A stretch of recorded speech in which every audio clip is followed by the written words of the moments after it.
Hey guys, Timothy here. So first off, I'm using the webcam here, and I know it's not super high quality. I know it's probably a little laggy on the playback, so I'll check that out when I upload the video.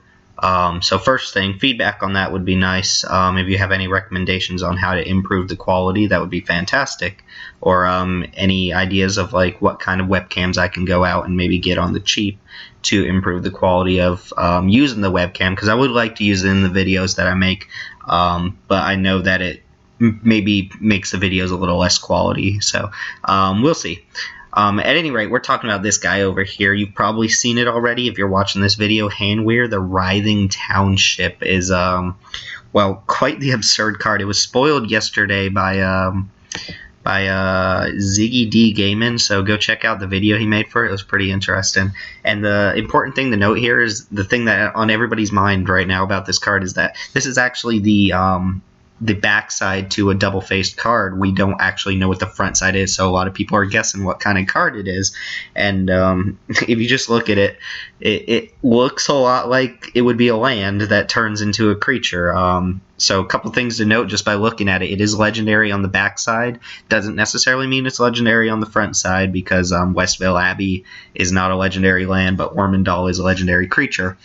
And it's an Eldrazi ooze, so if you watch the trailer for Eldritch Moon, it really makes it look like we're going to get a lot of creatures that are transforming into Eldrazi's rather than a lot of just straight up Eldrazi cards, even though I'm sure we'll get a good number of those too.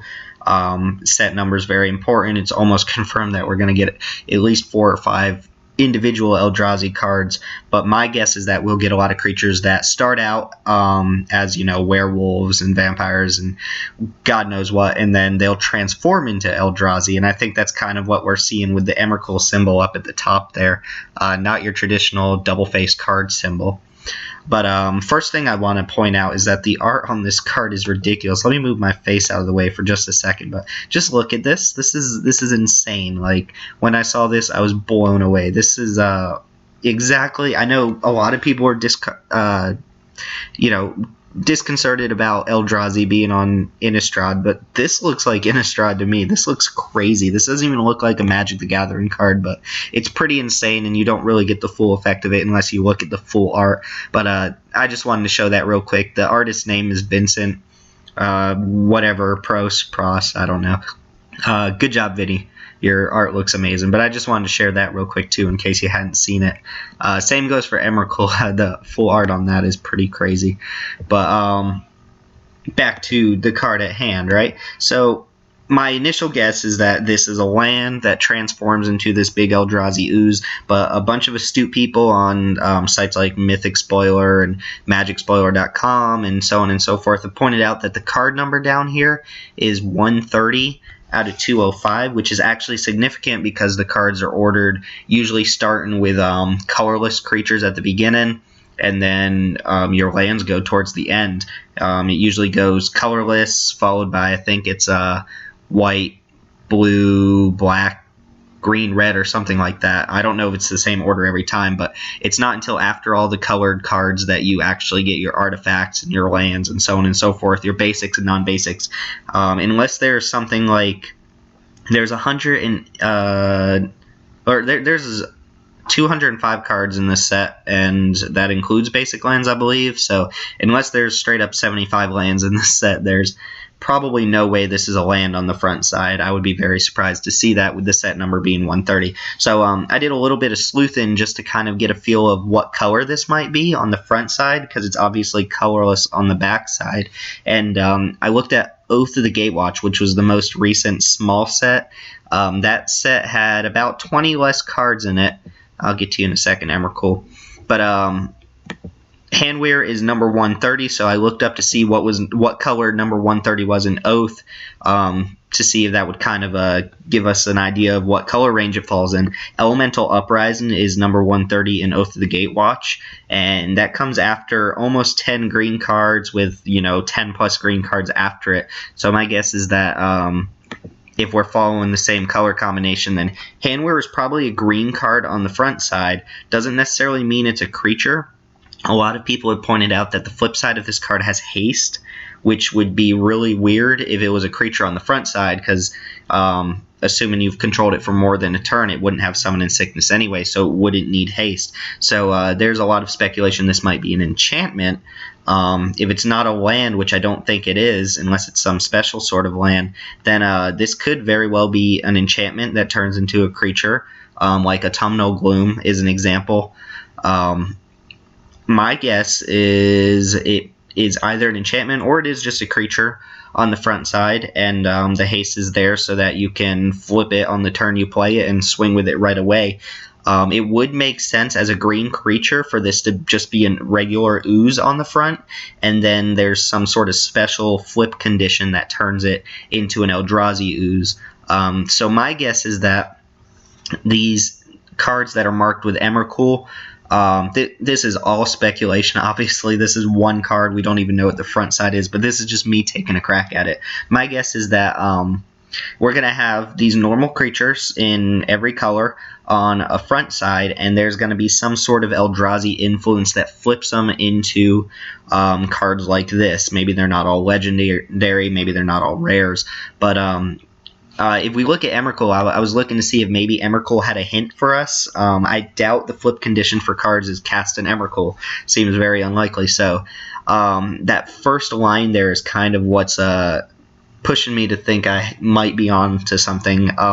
So having seen Emrakul, you know that it costs one less for each card type in your graveyard, which is kind of a play off of Delirium from the first set. We don't know for sure if Delirium's coming back or not, but it would make sense to me that Delirium is tied to Shadows over Innistrad, and now that the plane is in complete chaos, we don't actually have Delirium cards in Eldritch Moon, but rather cards that let you use the cards in your graveyard towards your advantage. So imagine that maybe this is just a regular ooze card on the front side, and the condition to flip it is to exile X number of different card types among the cards in your graveyard, and that'll flip it.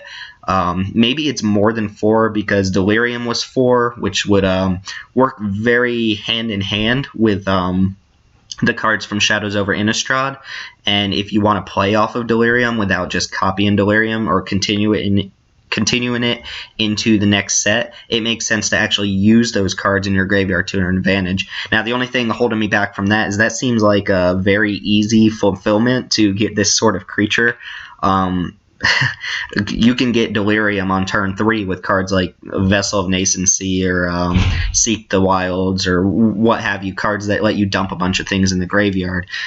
So if that was the only condition, to exile 4 different card types among the cards in your graveyard, this would be a hugely dominant card, and it would be super pushed.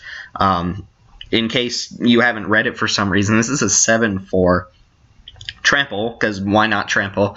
7/4 that when it attacks you get 2 more 3/2 colorless creatures that are tapped and attack, and that's pretty insane. That's a total of 13 power across 3 different bodies, one of which is a 7/4 trampler, and they're going to have to throw a bunch of things in front of Hanweir just to get that off the board, and then you have these 2 bodies left over. Seems pretty crazy, kind of like Chandra's +1, where you just get the 3 ones, except they don't even get exiled at end of turn. They just stick around. So I don't know what the front card is. I have a lot of guesses and a lot of ideas, but I'd be curious to see what you think the front card is. What do you think about it being just like a normal green ooze with some sort of Eldrazi related flip condition? Say what you will about the Eldrazi. I think this card is really cool, and whatever the front side is, I'm just super taken aback by this backside because it looks amazing. The art, the power level on it is ridiculous. So anyway, time will tell. Spoiler season should start officially sometime in the next week, I believe. Pre-releases start around the 16th and 17th, so around 2 weeks before. It might be a whole nother week before we start getting official spoilers, but I'm excited to see what's on the front side.